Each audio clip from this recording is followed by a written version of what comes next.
2 guards had my arms, and the magistrate at the front of that hall was already reading the charge aloud. Something about theft and endangering the crown, when the doors at the back of the room slammed open on their own. "She has done nothing," Sigurd said, crossing that hall faster than I had ever seen a king move, his wolf a half step ahead of him, already snarling at the guards holding me. "Release her." Now, I did not know yet whether his arrival had come in time to stop whatever Wulfric had spent 2 days building against me. I only knew that 4 nights earlier, all I had wanted was somewhere dry to sit down. Let me tell you how I ended up in that hall, because it started with a storm loud enough to drown out my own thoughts, and a carriage door I opened without checking whose it actually was. I was 22, a baker's apprentice in the river town 2 days south of the palace, and I had worked a shift considerably longer than any reasonable person should have that particular evening, covering for a sick colleague until well past dark. I had arranged, that morning, to ride home with the public coach that ran the northern road twice a week, and by the time my shift finally ended, the storm had rolled in hard enough that I could barely see the inn-yard where the coach was meant to be waiting. I saw a carriage, dark and unattended near the inn's side entrance, and did not think twice before climbing into it. I was soaked through, exhausted past the point of careful judgment, and grateful beyond words for 4 solid walls and a bench to collapse onto. I remember thinking, in the last clear moment before exhaustion took me entirely, that the seats were considerably finer than the public coach usually offered. I did not think much further than that.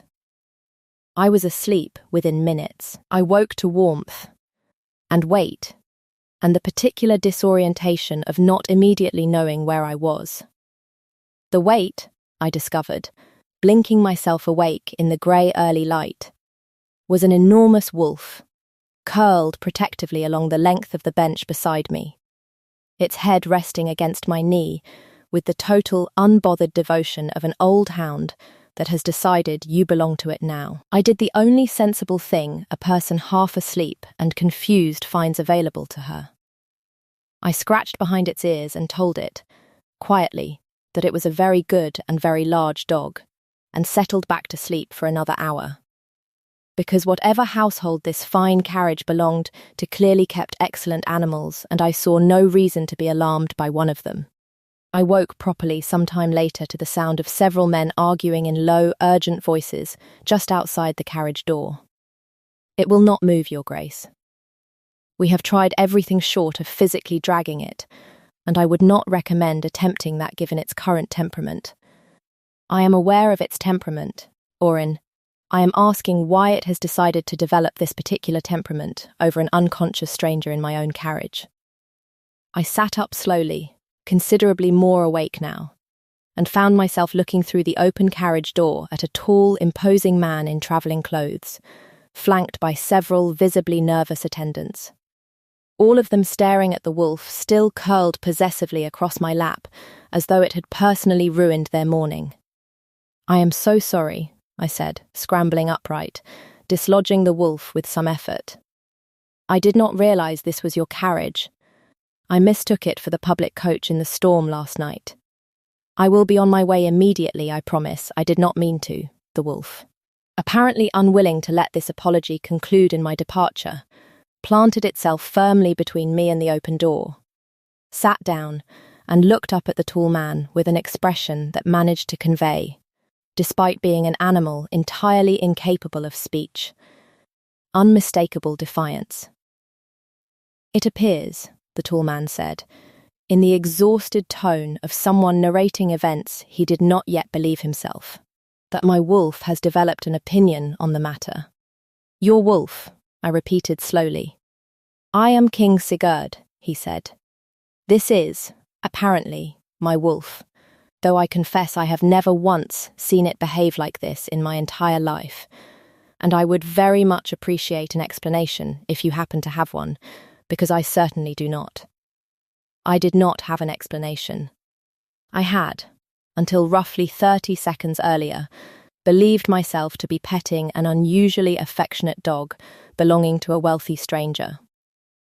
I found myself considerably out of my depth in every possible direction. "I am Ondine," I said, because it seemed the only useful thing I actually had to offer. "I bake bread. I do not know why your wolf has taken an interest in me. I promise I did not do anything to encourage it beyond scratching behind its ears, which I would have done for any dog that climbed into my lap uninvited." Something in Sigurd's face did a complicated thing I did not yet know how to read. Bewilderment, mostly, layered over something else considerably less easy to name. "It has never done this before," he said again, quieter this time, more to himself than to me. "Not once, in my entire reign, has it shown the slightest interest in anyone beyond simple courtesy." A small crowd of inn-staff and curious travellers had by then gathered at a respectful but thoroughly interested distance, watching a king and his wolf negotiate with an unremarkable baker's apprentice, as though it were the finest entertainment the storm-soaked morning had to offer.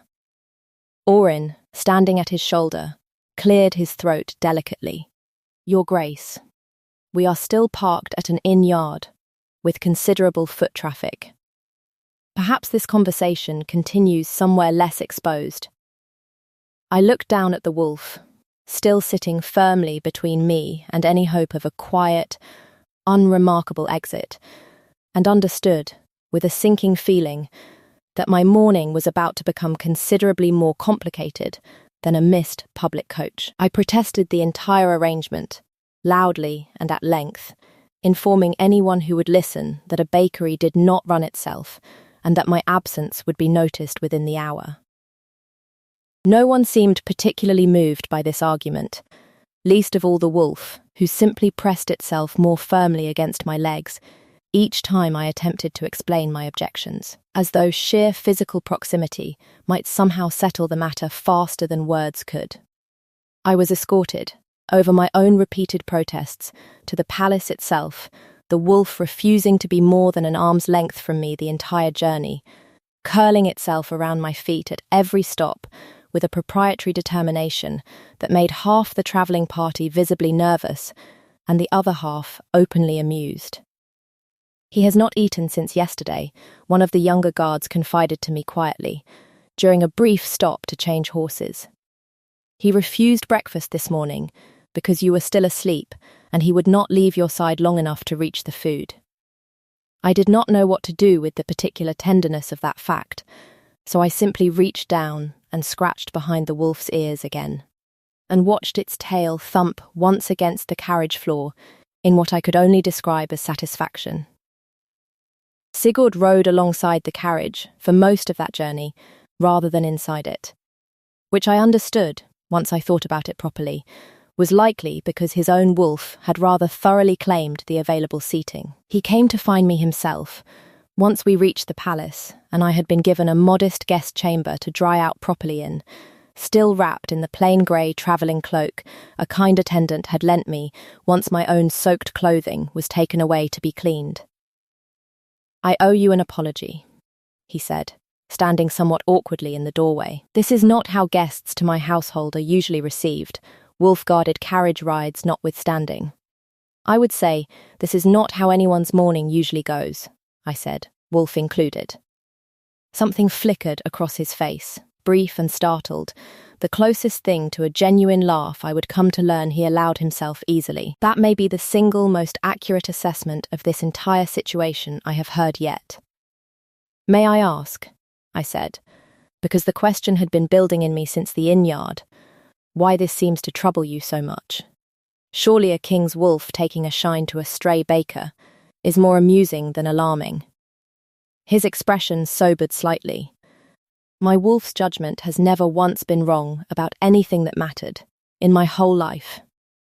If it has decided something about you that I do not yet understand, I find I owe both of us the honesty of trying to understand it properly, rather than simply sending you home and pretending this morning did not happen. That is a considerable amount of trust to place in an animal's opinion," I said. "It is the only animal I have ever trusted with anything that mattered," he said. I inherited this crown at 19, considerably younger than I was prepared for, and I learned quickly that most of the people around me wanted something from the king rather than anything honest from the man wearing the crown. My wolf has never once wanted anything but my own good judgment. I have learned, over the years, to take its instincts considerably more seriously than I take most of my own counsel's advice. Then I suppose I am in good company, I said, being trusted by an animal that apparently outranks half your court. He laughed at that, properly this time, the sound surprising him nearly as much as it surprised me, and I understood, watching him recover from his own unguarded amusement, that I had just witnessed something his composed public face did not often allow anyone to see. I remained at the palace considerably longer than a missed public coach should have accounted for, because Sigurd, once he had properly apologised for the chaos of that first morning, made no particular effort to send me home, and because his wolf, given the choice, still refused to settle anywhere I was not also present. Those first days taught me more about a king's household than I had ever expected to learn. Sigurd ruled with the kind of easy, unbothered authority that filled a room without seeming to try, and yet I noticed, almost immediately, that his composure slipped considerably whenever his wolf did something new and undignified in my presence, which it seemed determined to do at every opportunity. It stole a joint of roasted meat directly from the formal supper table on my third evening, depositing it with visible pride at my feet in front of 2 visiting dignitaries, an act of such total disregard for royal decorum that even the stone-faced steward had to excuse himself briefly to compose his own expression. It refused, flatly, to allow any servant but me to bring its water bowl, sitting pointedly beside the kitchen door each morning until I personally carried it through. It took to sleeping directly outside my chamber door each night, a fact the household staff found endlessly entertaining and Sigurd found endlessly mortifying. "I do not understand what has gotten into him," he said, on more than one occasion, watching his own wolf do something newly ridiculous in pursuit of my attention. "I believe the wolf understands considerably more than you currently do," I said, which I confess I find charming rather than concerning.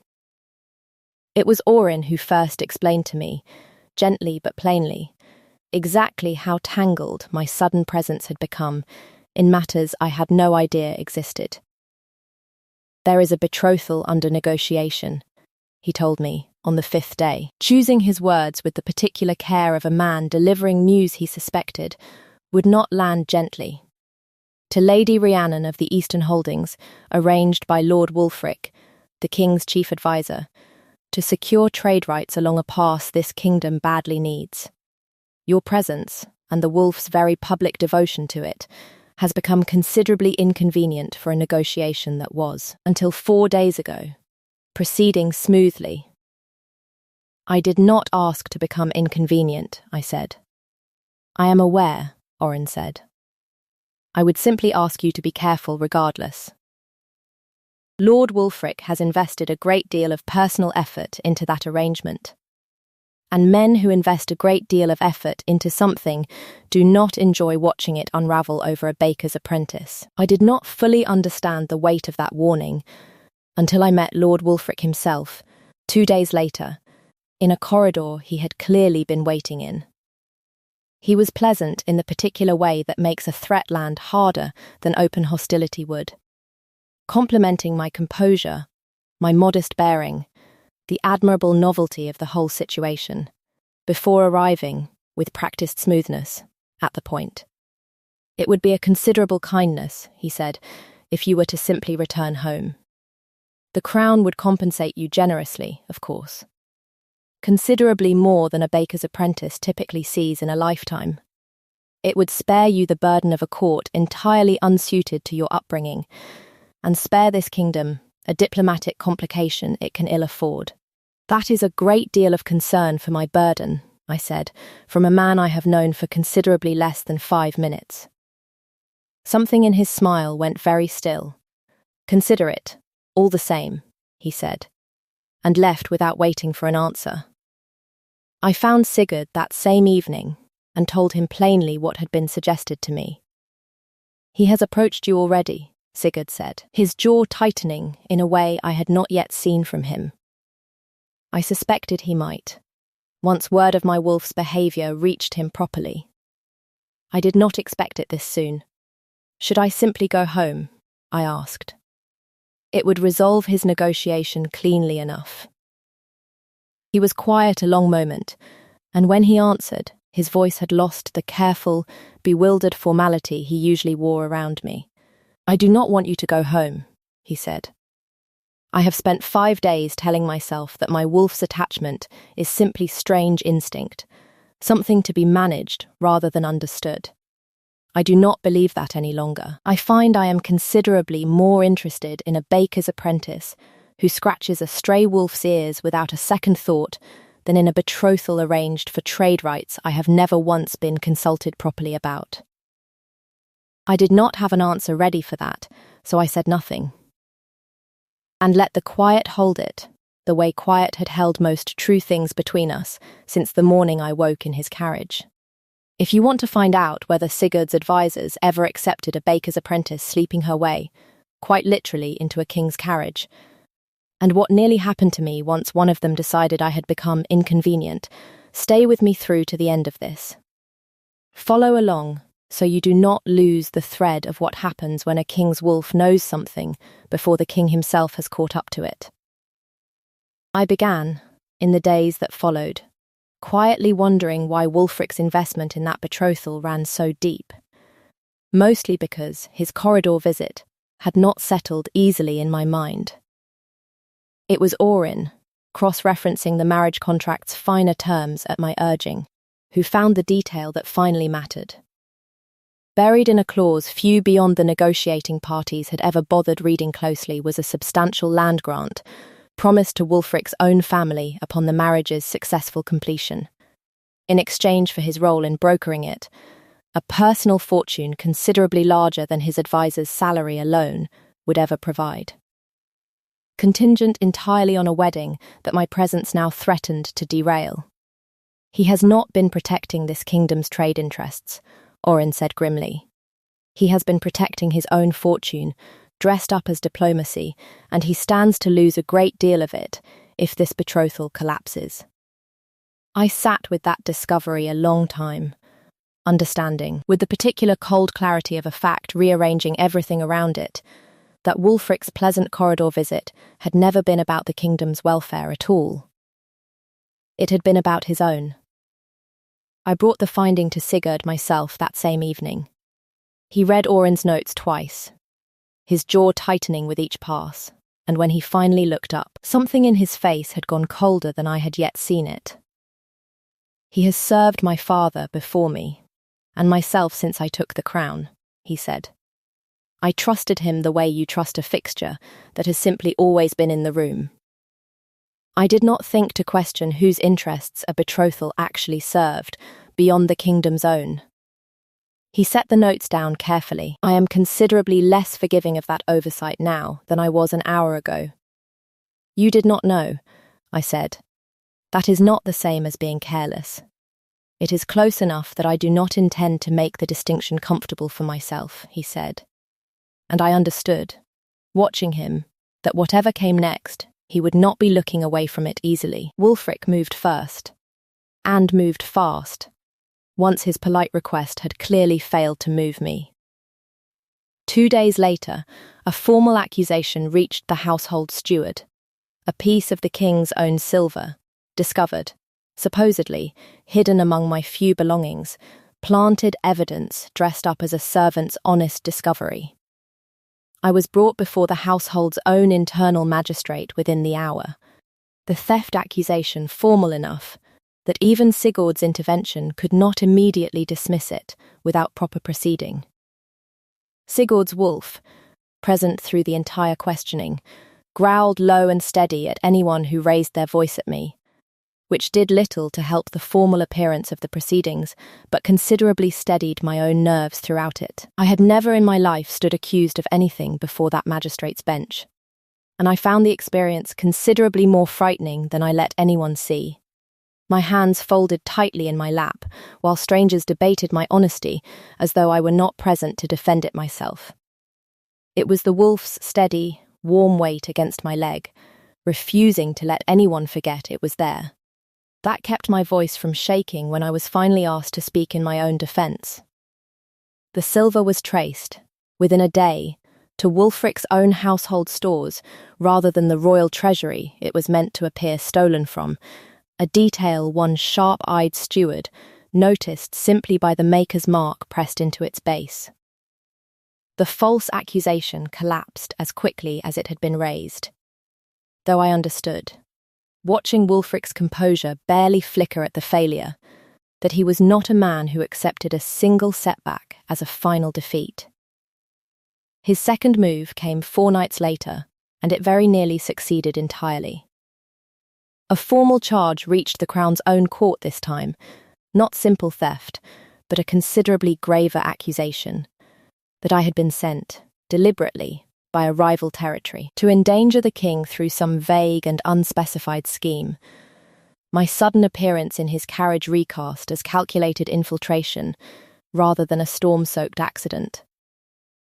The evidence, thin as it was, had been assembled carefully enough to force a formal hearing, and it was in that hearing, guards already holding my arms as the magistrate read the charge, that Sigurd's wolf finally lost whatever patience it had left. That is the scene I told you about at the very beginning of this. The doors slamming open. Sigurd's voice, raw with fury, crossing that hall faster than any king's composure should have allowed. "Release her," he said again. Once he reached us, his wolf already snarling between me and the guards. This charge is built on nothing beyond convenient timing, and a rival negotiation someone here stands considerably more to lose than to gain from. Orin, arriving a step behind him, with a stack of documents already in hand, laid the true shape of it before the assembled magistrates. The silver's true origin, the marriage contract's buried land grant, a pattern of convenient accusations timed precisely to whatever threatened Wulfric's own fortune most directly. Wulfric's composure, so carefully maintained through the first failed accusation, finally broke entirely under the weight of evidence laid out plainly before witnesses who had no reason left to protect him. "I secured a fortune for this kingdom's trade interests," he said, backing toward the hall's edge as guards closed around him. "A baker's apprentice and a king's confused wolf nearly cost this kingdom everything I built for it. You nearly cost an innocent woman her freedom, and possibly her life," Sigurd said, his voice gone very quiet and very dangerous, to protect a fortune that was never the kingdom's to begin with.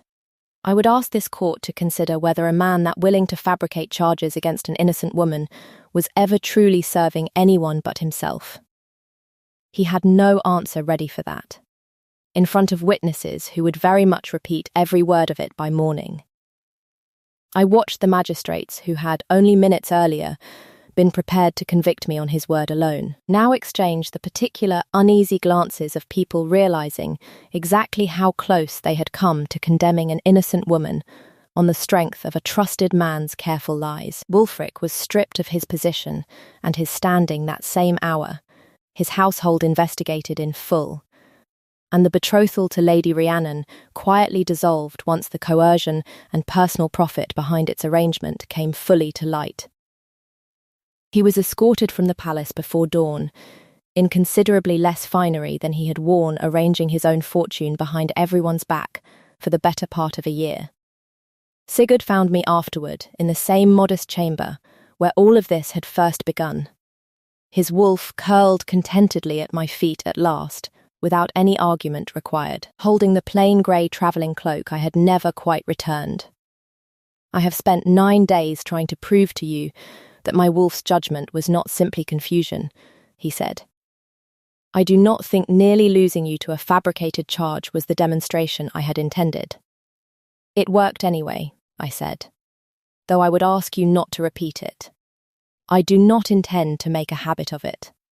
He looked at the cloak still wrapped around my shoulders, then at me, something in his face finally losing the last of its bewildered, careful formality. I do not fully understand what my wolf recognized in you the moment you climbed into the wrong carriage. I only know I have stopped wanting an explanation and started simply being grateful for it. You already understood enough, I said. You listened to a baker's apprentice over your own trusted advisor, and you never once made me feel foolish for a wolf's affection I did not ask for. That is the only thing you ever needed to do. When he kissed me, careful and warm, a man who had spent 9 days genuinely bewildered by his own wolf, and had finally stopped needing to explain it, I felt something in my chest. Some old, ordinary caution I had carried since long before that storm, quietly settle. He claimed me before the full court a month later, his hand steady on the old iron circlet as he set it on my head himself, in front of every noble who had heard, by then, exactly how their king's wolf had found its queen curled asleep in the wrong carriage during a storm. Orin stood near the front of that hall, looking, for the first time in 9 days, entirely unworried. One elderly duchess remarked, not entirely under her breath, that she had never in her considerable years at court witnessed a king crowned so thoroughly by the enthusiasm of his own wolf rather than by careful political arrangement. Sigurd answered her himself, plainly, before I had even decided whether the comment deserved a response at all, that he considered his wolf's judgment on this particular matter considerably more trustworthy than an entire generation of careful political arrangements had proven to be, and that he intended to keep trusting it for the rest of his reign. The Duchess did not raise the subject again. 6 months later, I stood in that same modest chamber, with a letter from my old bakery in one hand and the grey travelling cloak, mended now at every seam it had ever earned in that first storm, in the other. The letter asked, carefully, whether it was true that the baker's apprentice, who vanished into a stranger's carriage one stormy night, was queen of the realm now.